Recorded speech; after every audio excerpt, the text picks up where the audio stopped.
pajtur deri në finale. Po. Deri tani, s'kemi parë akoma Anglinë, s'kemi parë Portugalinë, pra janë ndeshje të cilat nuk mund të nxjerrim konkluzion të saktë.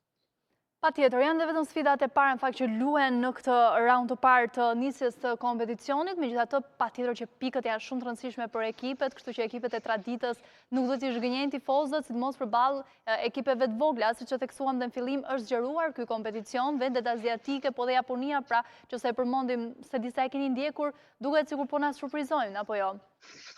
Po patjetër ka ekipi surprizon. Futbolli është rritur, futbolli është tani është bërë konkurrueshëm në të gjithë botën, pothuajse në gjithë botën. Po shikon ekipe shumë të vogla me 150.000 banor dhe të vinë të konkurrojnë tamam të denja. Por për shembull edhe tifozat këtë radhë mua më bëri përshtypje një gjë fantastike. Kujt tifozat Tifozat e Norvegjisë Po.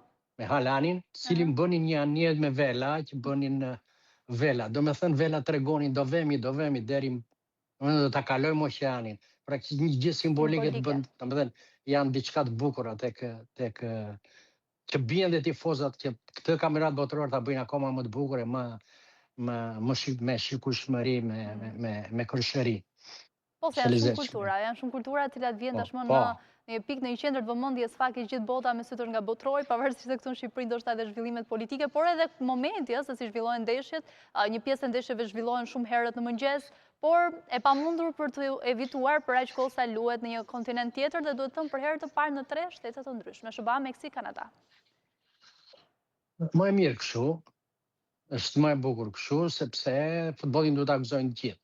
Duhet ta ndjejnë nga afër, duhet vënë në stadium, duhet ta prekin me dorë, të prekin shkallët e stadiumit, të kenë ndjeshmëri me emocionin, të kenë shfaqjen aty live tek sytë e tyre dhe është më e bukur që bëhen 3 shtete.